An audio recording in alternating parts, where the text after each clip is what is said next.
की सांसें थम सी गई हैं। मिडिल ईस्ट में जो आग लगी थी अब वो दुनिया के लिए जंग बनती जा रही है, क्योंकि जब सुपर पावर मैदान में उतरता है तब युद्ध का हादसा नहीं इतिहास बन जाता है। यह सिर्फ मिसाइलों की लड़ाई नहीं है, यह दुनिया की दिशा तय करने वाला टकराव है। लेकिन सबसे बड़ा पॉइंट यह है कि क्या अब यह मानना पड़ेगा कि वर्ल्ड वार 3 की चिंगारी अमेरिका ने लगा दिया है। जिस तरीके से अभी मैं पिछले वीडियो में बताया था आपको कि पाकिस्तान का जो फील्ड मार्शल है आसिम मुनीर, उसको अमेरिका ने बुलाया, कुछ बड़ा होने वाला मैंने पहले ही बता दिया था। ये देखिए, इससे पहले वाली वीडियो मैंने बता दिया था कुछ बड़ा होने वाला, और 5 दिन की जो यात्रा थी और ये बड़ा हो गया है, मैंने प्रूव कर दिया, मेरी प्रेडिक्शन 100% सही हुई है।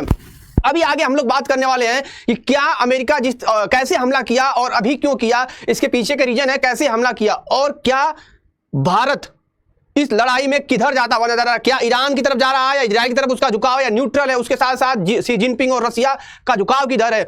लेकिन सबसे बड़ा चीज ये है कि जो मेरी प्रेडिक्शन है वो बिल्कुल सही हुई है, और इससे पहले भी मैंने बहुत सारी वीडियो बनाई, उसमें मेरी प्रेडिक्शन सही हुआ है। और आज जो हम बोलेंगे और फ्यूचर में क्या होने वाला है इसकी चर्चा भी होने वाली है, तो आप इसको स्किप करना ना भूलिए। और हम समझते हैं, देखिए हुआ क्या है कि जिस तरीके से ट्रंप बार बार आकर के धमकी दे रहे थे किसको, ईरान को, कि भाई अब समझ जा, अब समझ जा, लेकिन ईरान सुनने के लिए तैयार नहीं था।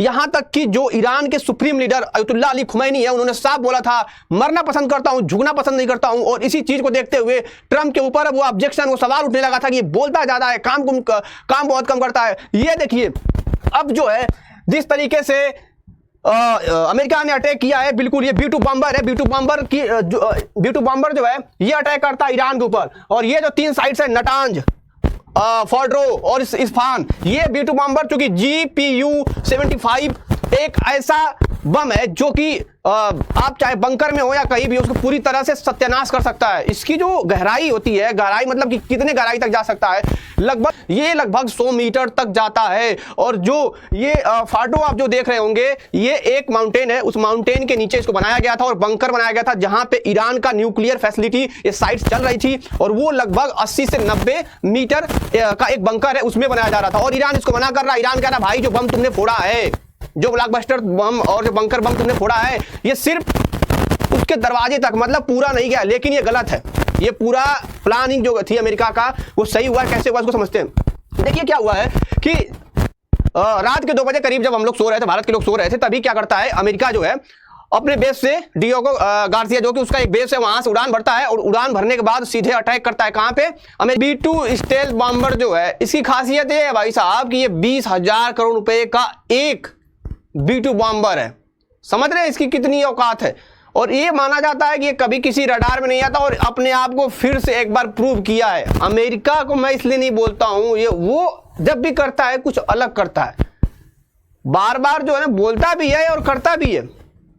और अभी हुआ क्या है कि जिस तरीके से इस साइट्स को अटैक किया गया, इसमें देखिए मैं आपको बता रहा हूं हुआ क्या है कि जो 6 GPU-57 बॉम्बर थे, उसने अटैक कहां पे किया? उसने अटैक किया फाडो पे। लेकिन जो 30 BGM-109 जो बॉम्ब थे वो अटैक किया गया है कहां से? उसको अटैक किया गया सबमरीन से, और वो अटैक किया नटांज पे और इस्फहान पे। ये तीनों न्यूक्लियर साइट जो देख रहे होंगे, ये देखिए फाडो, नटांज और इस्फहान, ये तीनों न्यूक्लियर साइट्स पे अटैक करके पूरा नेस्तनाबूद कर दिया गया है। और उसके बाद जैसे ही ये प्लान सक्सेस होता है, ये देखिए वी है डोनाल्ड ट्रंप का ये ट्वीट है, we have completed our very successful attack on the 3 nuclear site Fordow, Natanz and Isfahan. भाई साहब जैसे ये चीजें होती है ना, आगे ट्रंप देख रहे होंगे पूरी तरीके से आके ट्वीट करते कि ये पूरा जो टारगेट था, जो मिशन था, वो कंप्लीट हो चुका है। और आगे सारी चीजें जैसे चल रही थी भाई, उसके बाद नेतन्याहू आते हैं, कहते हैं congratulation president, your bold decision target Iran nuclear facility with the way some United State will change the history. United State will change the history. United State ने इतिहास बदल दिया। जो बार बार ये चल रही थी ये सारा चीजें। उसके बाद ट्रंप कहते हैं US president Donald Trump said he had obliterated का मतलब होता है नेस्तानाबूद कर देना चीजों को।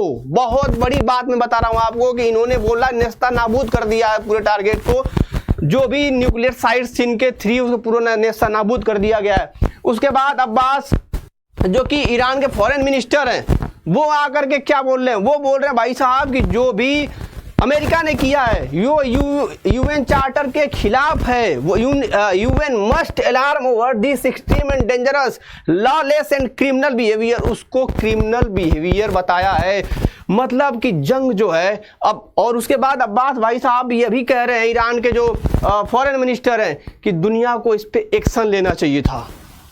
बहुत बड़ी चीज़ दुनिया के अंदर हो रही है और इसका इम्पैक्ट इंडिया पे भी आने वाला है। और ये हम लोग समझने वाले हैं कि जिस तरीके से पाकिस्तान ये बोल रहा था कि डोनाल्ड ट्रंप को नोबेल पीस प्राइज देना चाहिए, आज पाकिस्तान की सरकार पलट गई है। अभी हम लोग आगे इसको भी समझने वाले हैं।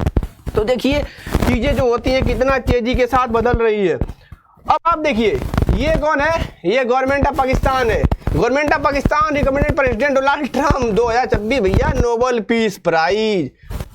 और आज कमेंट है इनका, Pakistan condemn the US attack on the Iranian nuclear facility.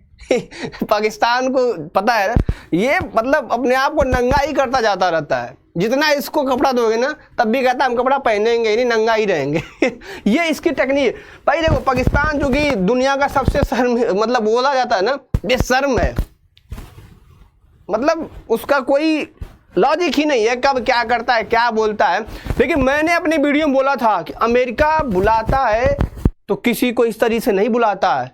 अगर आसिफ मुनीर को बुलाया था तो उसका हिसाब ले लिया।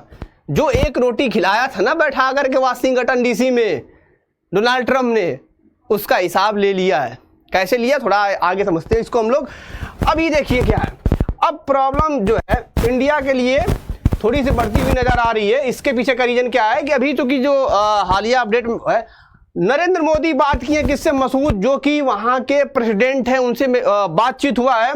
और बातचीत में ये नरेंद्र मोदी जो कि ट्वीट किए हैं, कह रहे हैं discuss on detail about the current situation पे डिस्कस किए हैं and express deep concern the recent escalation.